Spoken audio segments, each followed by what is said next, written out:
From philosophy to university leadership, the career of our guest today mirrors somehow the changing role of higher education today. Trained in humanities and shaped by academic systems in both US and Europe, our guest, Jay Di Mininger, now leads the American University in Bulgaria at a time when universities are expected to balance intellectual values and financial and social pressures. In this interview, we'll discuss his academic and professional path and the realities of institutional power and what it actually means to run an American-style university in Bulgaria. Jay Di Mininger, Mr. Minninger, very happy to have you here. Thank you for coming. It's a pleasure. Thank you for having me here. Let's start from the beginning. Where have you been born and raised, and how did you choose philosophy? Okay. That's a big leap there from where I'm born to philosophy. I grew up in Kansas in the United States. I grew up in a small town, but I also grew up around small colleges and universities. So my parents both my father worked in a university at that time. My mother was a musician, she was a singer. But eventually also, my parents came to Europe about halfway through their career, and my father continued in higher education, and my mother joined him then in that. So there's a little bit of background that I have in what I do now that came from where I grew up, but in the end, it's still a small town in Kansas. And then how I got to philosophy? Sorry to interrupt. Go ahead. I don't think the leap is that big because you said your mother is an artist. So Fair enough. My father's a historian by training too, so Okay. There's humanities in the background, no question. did they push you a little bit towards humanities as well, or you chose it yourself? No, not at all. My parents were not pushy at all about what I would do, or what my brother, I had a younger brother, what he would do. They were supportive. They wanted to see us well educated, but they believe, as I would believe now, that education is a process of making your own choices. And so, they had no preconceived notions or particular pressures on us to do one thing or the other. So for me, philosophy was not a first academic love. Maybe philosophy was something I read, perhaps. Academically speaking, I was a history major as an undergraduate. So I was also a double major. I majored in German literature as well. So this a double major, but it wasn't until I studied philosophy as part of what I did.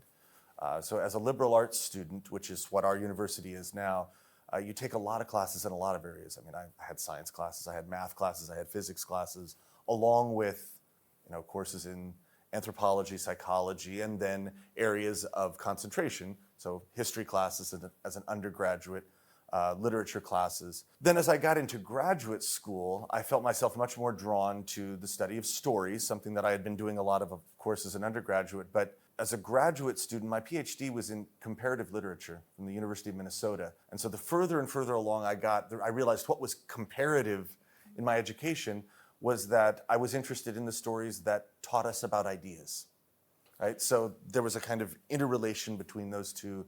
So in a sense, I have a degree in literature and philosophy. Those are the comparative points. That's impressive. So after your graduation, how did you decide to start teaching, or what was your continuation of what you did in the States? Yeah, no, a humanities PhD leads to very few things that are directly in your area other than moving further in academia. So the move to being a professor, to teaching, was fairly natural and straightforward. But in the midst of all of my graduate work and even my undergraduate work, I had spent time already studying in Europe. So I had been an undergraduate student in Germany for some time.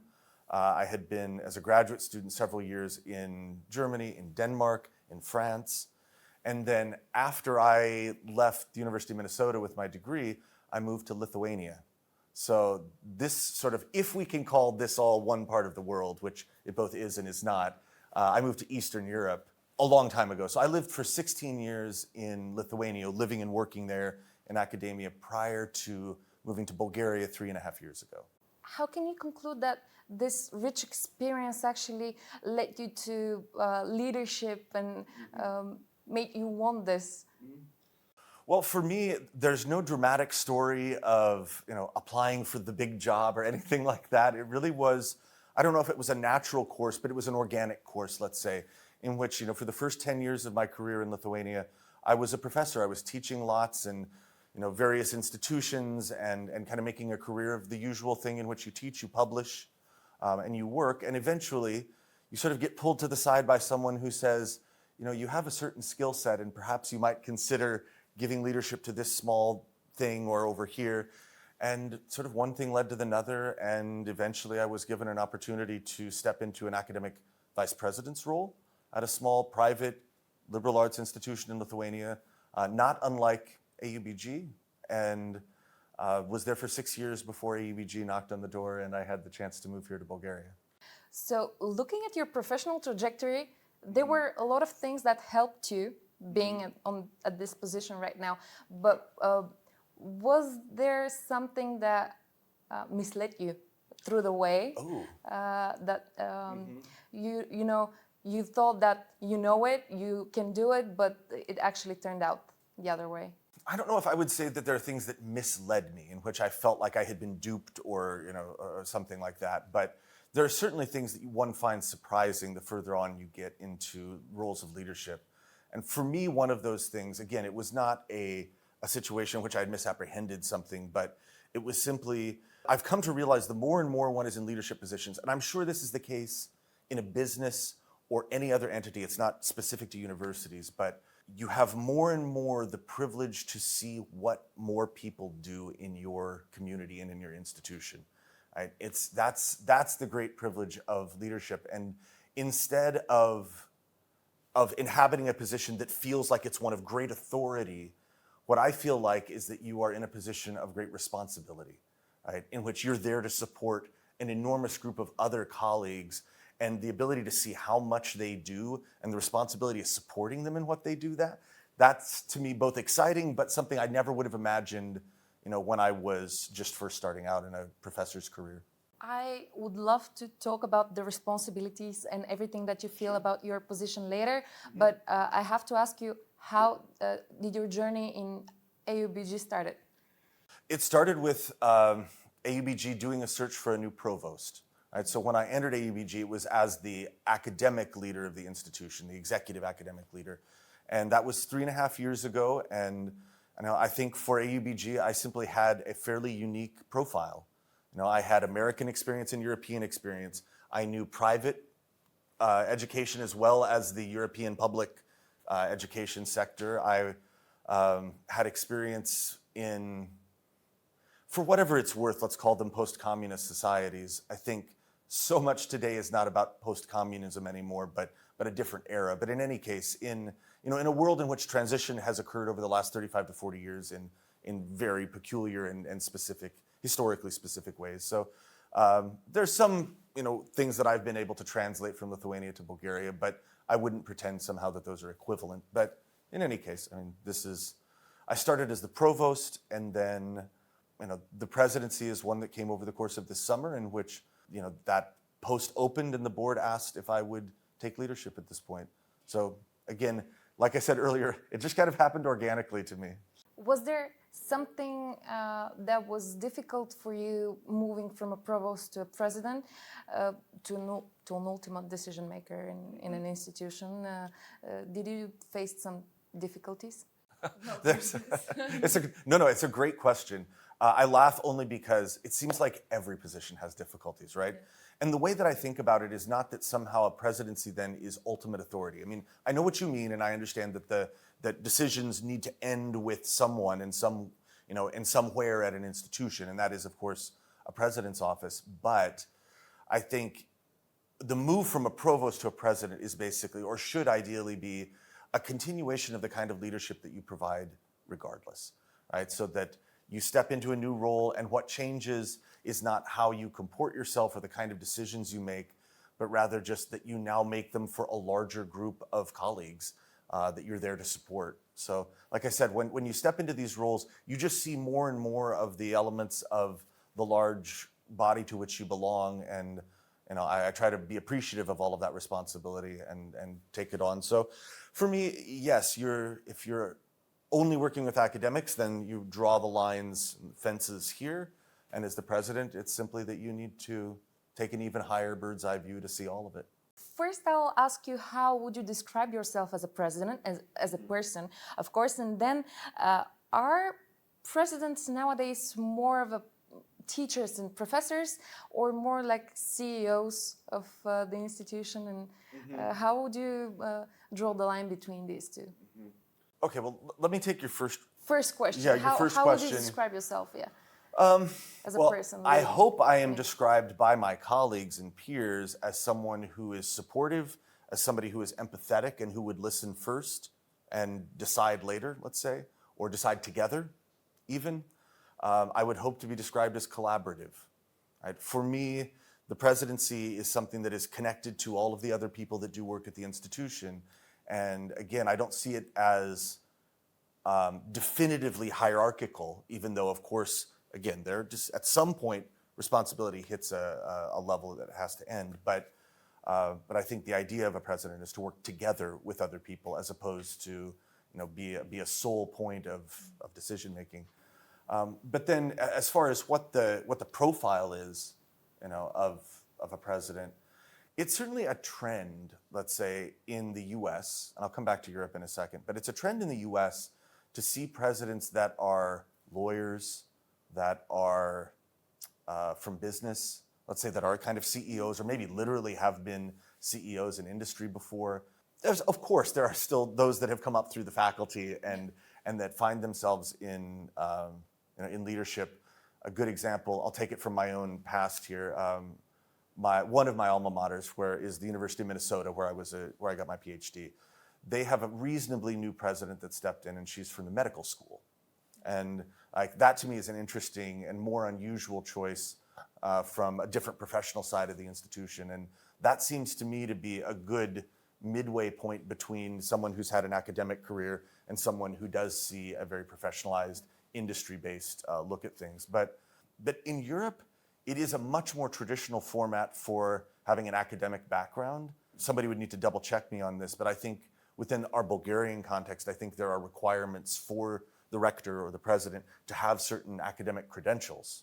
Yeah, so that's correct. Right. So, of course, the way I approach it is that I think that is important. Certainly for our institution, I think it is important for someone to have the academic background to understand what it means to be in a classroom, what it means to do the things that the professors do.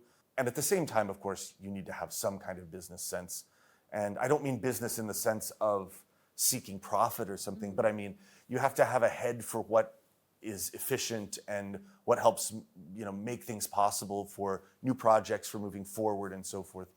And I guess you have to make some trade-offs between financial sustainability, academic freedom, social responsibility, things like that. Well, I hope we don't have to compromise academic freedom too much for things that, that would be something I would want to draw a line at. I think you want to, academic quality, academic freedom, these should be things that, if not absolute, then they are the regulative principle to which we are always aspiring.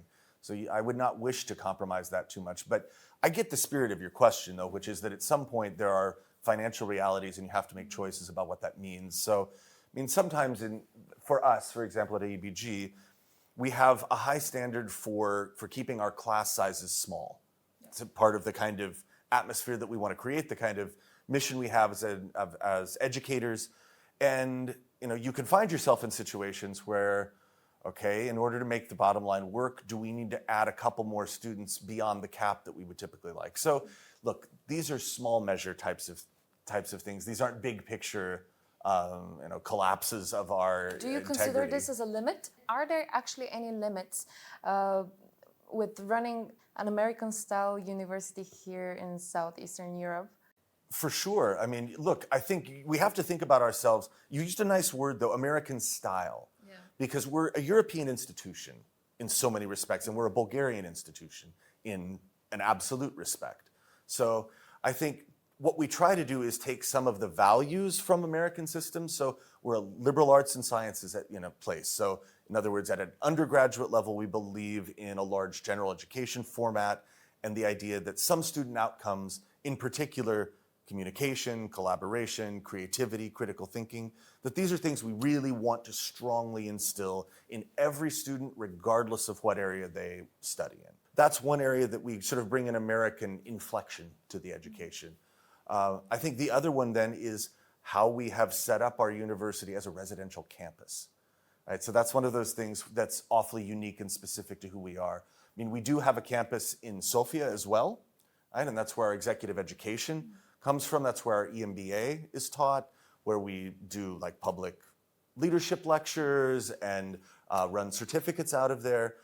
So, part of what we want to do is still outreach, but in the end, for our undergraduates, we're a residential place, we're in Blagoevgrad, and that's another thing that is sort of American style. There are not very many European universities that have that kind of specific, close-knit campus. But then to your question, yes, you have to translate those things into Bulgarian accreditation environments to make sure that we are compliant with all of the requirements, and you have to simply be vigilant. And I think in many respects, we need to be even more integrated into the fabric of Bulgarian higher education, with relationships with the universities, relationships with television stations, and be more a part of it. In other words, it's wonderful, and to do what we want to do, we need to be within these communities, but that does not mean that the borders aren't porous or that the relationships aren't rich and vibrant. And I think in some respects, there's a natural tendency to get yourself in a bubble, and it doesn't have to be that way. And so certainly one of the things I would wish for for AUBG's future is to continue to find ourselves more integrated into the Bulgarian landscape of Sofia, of higher education, of the job markets, in general. So in a way, right, we have to be that kind of European and Bulgarian institution and just let the American side of ourselves be the style, as you called it. Yeah, you used the word bubble, and that you want to escape from it. But undeniably, when students enter this different type of ecosystem that they're not used to before, because they come from from high schools, from Plovdiv, Sofia, Varna, wherever, how do you think, in your opinion, they adapt in the first place, in the first few months? Do they face challenges, or are they scared, or do they face difficulties in adapting to this American style? I'm sure that they do, yeah. Any student, the reality is we're a particularly poignant example of this because of the cultural distinction, as you were kind of nicely describing there. But in reality, I think any university education should provide a little bit of that out of the box, slightly itchy, uncomfortable feeling for someone. To get outside of your comfort zone. Yeah, exactly. As they say, outside the comfort zone. That should be the role of education. It should be the role to press people a little bit and challenge them to think a little bit differently. So, I hope that's what we find in Plovdiv, Sofia University, Varna, in any and all of the educational institutions. That's your role. So, no doubt AUBG students find themselves challenged in a place where, for example, they will be asked to present a lot in class, be active in the sort of grasping of their own education, and they'll do a lot of writing in our classes and preparing for class, a lot of active discussion and participation.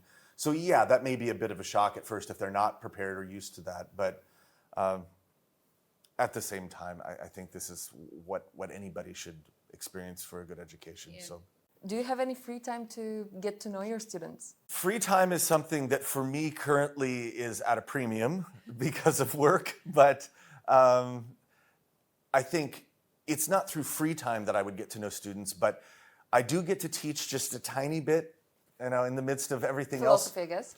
I teach literature at AUBG. Literature, okay. Yeah, I have taught a class in literature and philosophy at AUBG last year. So I do get to teach the things that I love, but I don't do it a lot, right? My work is to be an administrator and to help lead the institution. But when I get the little teeny tiny chance to teach, I do.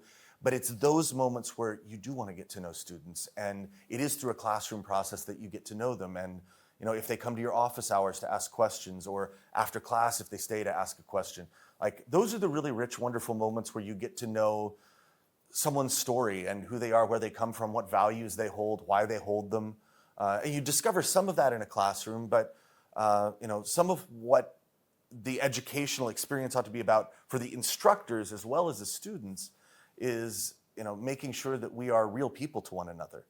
Yeah. Of course, an instructor is there because he or she should know, but they're not there to slap someone with information. They're there to effectively come alongside them and help them help them learn on their own effectively, and make them want to learn it. yeah. And I think in order to do that, you need to be a name and a story and not a number, or a mere face. And so I do think that kind of interaction is important, right? So it doesn't have to get into uncomfortably personal details, right? But it is about being able to share things that matter, whether that's opinions or voices or something like that. And same reason that universities should be places where we debate things that are meaningful and we can disagree like respectfully, even with passion. But that's what should be preserved in these places of learning. So that's what certainly I would wish to model, but I think our university does well. And again, I hope that any of us in Bulgaria that are working in higher ed do. Yeah, and they should do it if they don't, because this prepares you for real life. Yeah, exactly. Yeah. And as an administrator and a leader, what was the hardest or most difficult issue that you have to handle since you became a president? The moment you're in any leadership position, as we were joking earlier, like there are difficulties everywhere. Yeah. And frankly, there's difficulties for anybody's role.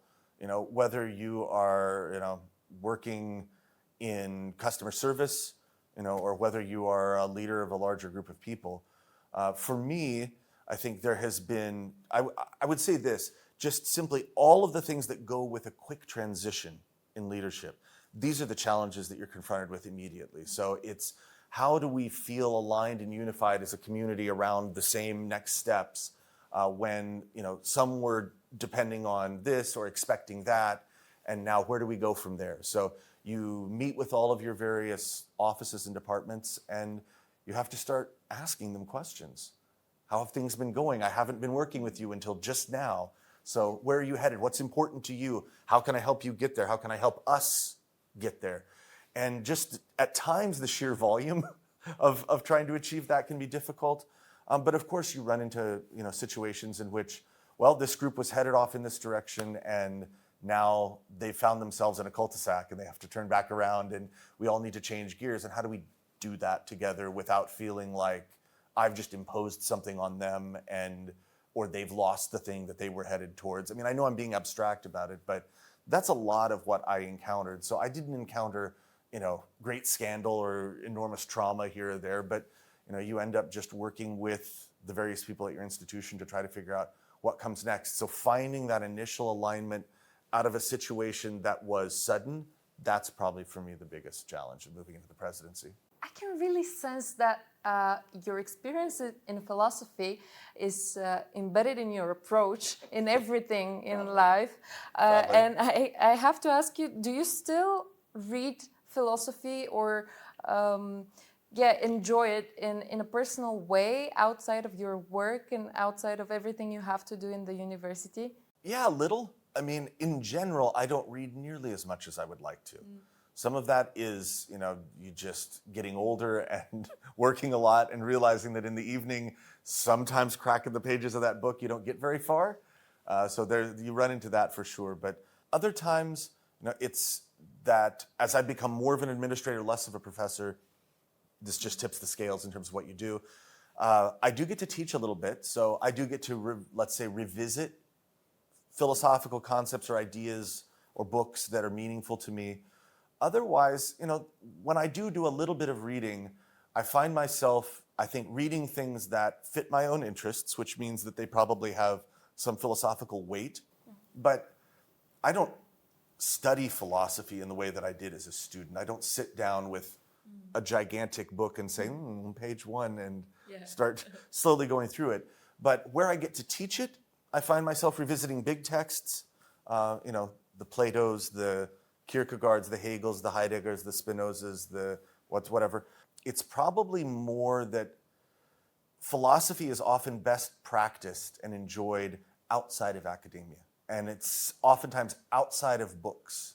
And I think we tend to focus too much on the idea that philosophy has a singular tradition or one way that things have to happen. And in fact, the best philosophy may happen down at the pub or in the break room or late at night as you're just contemplating what happened. I mean, philosophy is how you think of yourself, after a breakup, or how you consider what loss means when a family member is gone, or what it means to experience the joy of seeing one of your children grow up or achieve. Or this is as philosophical as anything else too. Maybe at some point it becomes a part of you. Absolutely. I can see that you unconsciously apply lots of philosophical approaches to everything you talk about, and it does become a part of you. And honestly, like I've heard one philosopher say it this way, and I really like it, that sometimes the best philosophy turns a philosopher into a non-philosopher. Right? Yeah. It exceeds the boundaries, and as you were sort of suggesting, it just becomes a part of how you approach things, how you think. And in that sense, I think it means that you're a reflective person, that you are always trying to wonder where things could turn next, how they transform into something new. And that kind of reflective element is something that you want to be a part of your educational philosophy, your leadership philosophy, but again, maybe it's also just a part of who one is ultimately. Yeah. And apart from philosophy, when you have a little bit time for yourself and you can manage to steal it, what else you like to do? I like to spend time with my family. So I have 2 teenage sons, 18 and 16, and they're growing up very quickly. So I try to spend as much time with them as I can and appreciate it. So my wife and I really do try to spend time with our sons, try to spend time with each other. A modern marriage means that, you try to figure out how these work. So, I do have little hobbies that I would, whether it's reading or, watching films or going hiking or spending time with friends and travel and so forth. I mean, these are all. American? My wife is Lithuanian. Lithuanian, okay. Yes, this was part of the 16 years in Lithuania. Yeah, she moved from there to Bulgaria now, and she's with you. Mm-hmm. She, in fact, still holds a job in Lithuania. Okay. And so is kind of back and forth between them, but yeah, I mean, is here with us a lot of the time, and back and forth. So it's a modern life that we all live, and one that is struck between several countries, and the home life is then one lived between several languages and sort of in the interstices of cultures, and it's good. It's why we love being here. That's a great present for the kids. I mean, we feel like it is too. We feel like it is too, and more than anything, it's fun to see the people that they become. In all of it, it's great. Are they going to study in the American university? I don't know. It'll be like my parents to me. It'll be up to them. Yeah. Right. And so my older son will graduate soon, and he heads back to Lithuania for 9 months, and then he'll have a decision to make as to where he wants to be, and we'll see what that is. I don't know. So he's studying there right now. Well, he'll go back for military service in Lithuania for 9 months. Okay. Right, so that's still a part of in Lithuania requirements, and you could defer it to study, but something that he wanted to do first. So he'll have that particular requirement, and then over the course of the upcoming year. But the sons are here. They live and study here in Sofia. Do you have any more hidden talents? Except philosophy and traveling and being hidden everything. Talents. Wow, I don't know if I have hidden talents. I think I laugh at myself and think that sometimes my superpower is to be just really anxious about things. Oh. Right? I was about to ask you, how do you manage to relieve the stress, all this stress? But stress is relieved simply by doing. Okay. Honestly, like again, I'm not some super creator of all things, and I have as many challenges as anybody's going to have in getting things done, of course. But in so many ways, anxiety is a very fascinating human condition, because something everybody experiences. It ushers most of the time from the unknown parts of ourselves. So it's anxious about the future, or anxious about things we don't know or can't know even.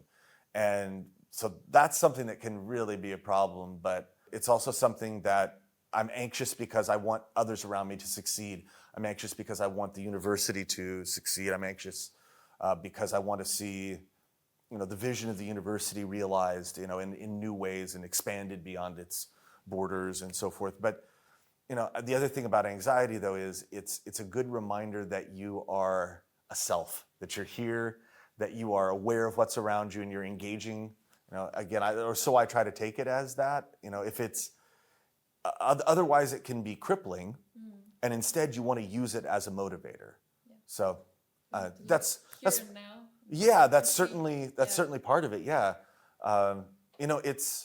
So I don't know if that's a special talent, but it's certainly something that we all experience, that I experience a lot, but I try to use for, use in superhero terms, you try to use it for good. You said that you're anxious. I have to ask you about it, about the university. What is your vision about the university and why? Can you name something particular that you're anxious about? Well, we've talked about some of the things that I think make me anxious about the university. I would be concerned if our university would be headed towards a path in which it's too inward looking, right? I mean, in other words, on the one hand, we naturally want to form a close-knit community of staff and faculty and students that really do interact well together and care for one another and seek common goals. But one has to do that, especially in a very modern European context, with a sense of relationships to the outside as well. So I want to make sure that we interact as fully as possible with, let's say, Blagoevgrad, that we are grateful for the community that our home BA campus lives on. I want to make sure that we are aware and interacting with our Sofia colleagues here, where we have a greater sort of graduate level presence. I'm anxious about that. Like, those are important things to me about who our university is and where it goes. How do you see this structure, this institution after 5 years, let's say? Well, I hope for a couple of things. Again, I hope that it's a place where our relationships continue to grow, where partnerships are more fulfilled. I'd love to see AUBG in greater partnerships with other Bulgarian universities, for example. I mean, again, we are ultimately a very small country here, comparatively speaking. And for me, that is an offer for more and more opportunities for us to work together. And I think that's a critical part of how universities make sure that they are serving society as opposed to merely serving themselves. That ultimately is the goal of education, the betterment of lives for everybody. It's not just to, have a better LinkedIn post or whatever else. So, that's certainly part of the vision that I would have for AUBG. I think we want to continue to expand opportunities that we have for students. Right? That's important, that we maintain an inclusive atmosphere for international students, as well as for Bulgarian students. Yeah, as far as I know, you have a lot of international students, which teaches actually Bulgarian, and not only Bulgarian students, but others as well, teaches them inclusivity, diversity, and all these good things that are preparing actually them for life. Absolutely, and I hope so. I think you make a nice point, though, that it's not about Bulgarian and or then others, right? It's that in any given environment, I mean, even in Sofia, for example, right? What we seek is an inclusive environment in which you can be yourself and have differences, but those differences can be appreciated and respected, right? And so that's the atmosphere on a campus that you want to model. And so it is important to have an international environment. And frankly, a classroom, ideally, even if everyone is entirely the same, or at least, let's say, supposedly the same, we all come from the same place, you want a quote-unquote international environment. You want an atmosphere in which people are thinking about the things beyond their borders, precisely because it will enhance and enrich what is there in front of you. So, I mean, I appreciate how you put it in those terms. I do think that that's one of the things we would aspire to, at least as a university. I'm just seeing it like this because I used to be a student very 2-3 years ago, so I really clearly remember this. And how would you describe the American university in one word? I don't have a single word for it, but this is a good quiz. This is a good test. I mean, the word that I land on immediately is community, because it's the one that I have sort of on the brain these days. But I think excellence is a word that is important to AUBG. Inclusive was a word that you used that I like that word for us as well. But open, I think, is another word one would want to use. So, I mean, all of these are ultimately too limiting in a sense. That's what first comes to mind, at least. And one word that describes your feelings towards the university? Joyful, truly. Mr. Minninger, thank you so much for this interview. I really appreciate it. It was great. I hope you stay till the end. Bye. See you next time.